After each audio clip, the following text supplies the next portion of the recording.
Healing the father wound. I know this is a big one. This is a hard one for a lot of men out there. I think there's a lot of men that grew up with fathers that weren't around, fathers that were abusive, fathers that were emotionally not aware, checked out.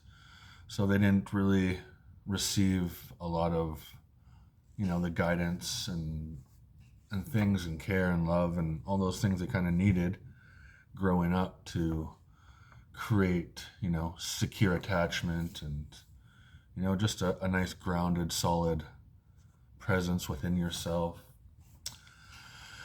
And this is something, I've struggled with a big portion of my life. My mom had me when she was younger, so there wasn't like a lot of, awareness around these pieces for her. She was young and going through her own stuff and trying to raise a kid, being a kid, which is, it's difficult, especially when you don't have mentors and people guiding you and, teaching you these really essential, these pieces of life. So, she did the best she could. She was always there in the sense of, you know, providing and doing all whatever she could just to make ends meet. And I love all the things that I've learned and grown and she's taught me. So there's a lot of essential pieces. But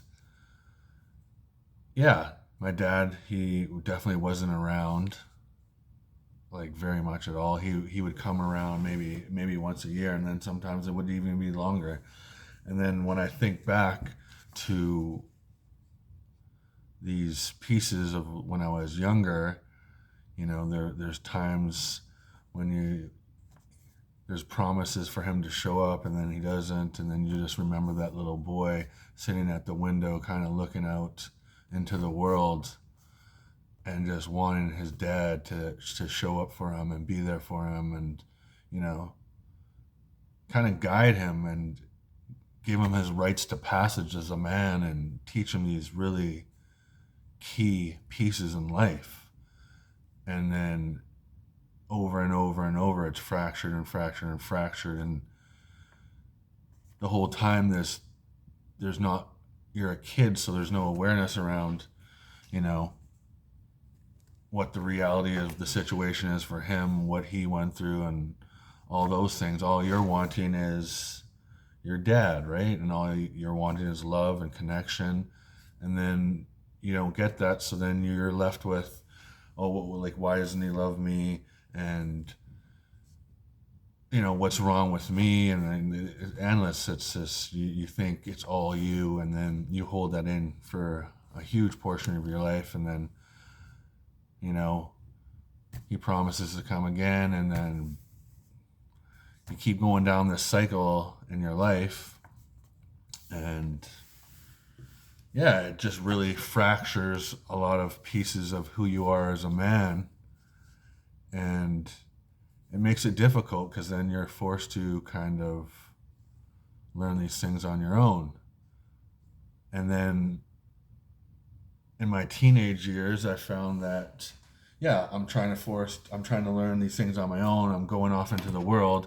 And obviously, with all these fractured pieces and not having that mentor to kind of guide me and teach me and show me the right things to do in life, or give me like a framework of what to work with, you naturally get into trouble doing stupid stuff.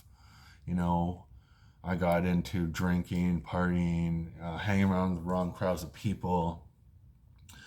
And then you're leading yourself from this place of, trauma in a sense, right? And you're not healed, and you're holding all these pieces in your nervous system, but you're going out your life like you think everything's fine, but it's not. And you're being guided by all these, pieces that he didn't really show up for you and teach you and guide you. and you are now being guided by like hurt, pain, trauma, whatever it may be. And you make a lot of bad choices and do a lot of stupid stuff, and there's a lot of hard lessons that you have to go through that are like really unnecessary, so going from that into my teenage years, and then after that going into adulthood, getting to the point where you get sick of making all these dumb choices, doing all this dumb stuff. Yeah, so after all of that, I kind of was getting sick of all these pieces that were showing up, just getting sick of, not living the life that I wanted to lead. So I did what I only knew how to do at that very moment, and that was pick up a book and start reading. So I started to read, and I didn't even know what I was looking for, because I was like, at that point with the father wound stuff and all the other things showing up for me, I was like lost, and just looking for anybody to accept me. Hence, hanging around with the wrong crowd, doing all that stupid stuff. You're out there and you're reaching. You just want anybody to kind of accept you, right? So I start reading book after book after book after book after book, and then there was one kind of common theme that kept on showing up in these books that I was reading, with all these people that I was really inspiring to try to be like, and change my life and really start leading the life that I wanted to be leading. And it was meditation, and I had a brief introduction to meditation when I played higher levels of hockey when I was younger. It showed up in my life. I kind of was like, all right, I understand it for focus and all that stuff, but then didn't really do anything with most of my life. And all these super inspirational people had a meditation practice, and I was like, huh, interesting. So at the time, I'm like thinking, oh, this is like hippy dippy woo woo stuff. And I dive into meditation really hard. And for the first 3 months, I hated it, didn't want to do it, I couldn't stand it, and it didn't make any sense to me. Like I understand it for the focus, but I was like, why is this not changing my life right away? Expecting these like insane results. I'm supposed to like turn into some like millionaire, billionaire overnight or something, because we want instant gratification. But yeah, I kept on meditating. About 3 months in, it hit me, boom. It hit me like hard, like a lightning bolt, and I got it. I was like, oh, this is so much more than just focus. There's like all these other pieces to it too.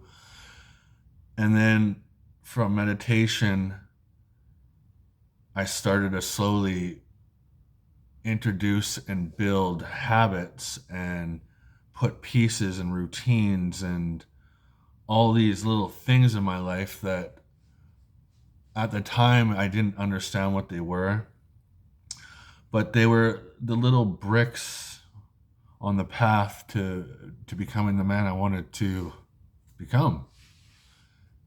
And when I look back now, I realize that it's the habits and the structures that you really have in place that ultimately take you from that lost, maybe rock bottom, whatever it may be for you, and bring you back to alignment, bring you back to presence and grounded. And then you start leading from a whole different spectrum, right? You stop playing the victim and you really start being the observer of your life and leading from the self-led place. You believe in yourself. You've built that over the years, and it's a journey, man. Like, it's not gonna be something that happens overnight. It's a dedication for the rest of your life, really. That's what you got to get in your head. Yeah, there's like it's not no quick fix. It's yeah, you got to change your mentality and your mindset, and that starts with you, you know, dealing with your healing, going in, doing shadow work, doing inner child work, you know, adding meditation, adding all these little things, journaling, you know, these little pieces, these little beautiful pieces and structures and routines that really put it in for you. And maybe this, you know, that's what worked for me, and that's what's been powerful for me on my journey. And maybe that's not for you, but you need to find something that aligns with your life in some sense. It might not be journaling, maybe it's something else, you know, poetry or free writing. I don't know. Whatever it is, you got to kind of figure it out.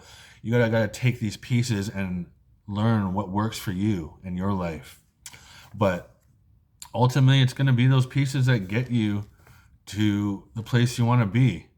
You know, after a hard breakup, you know, you want to attract the woman that you want in your life, then there's probably some inner healing, some self work that needs to be done so that you can become the man to attract that woman that you want to attract, right? So I think I'm telling you all this stuff is because now when I look back on my journey of like the father wound and the healing process, it's really been those pivotal and foundational pieces that have helped me really get to heal those pieces of myself. You know, the meditation, the breath work, the somatic work, the shadow work, the inner child work, these things that we don't want to face and be vulnerable to. There's so much beauty on going through the fire because you come out on the other side such a better man. So if this is something that you need help with, or this is something that piques interest, feel free to reach out to the Sacred Warriors, and I'd be glad to help you out. And let's set up a roadmap for you.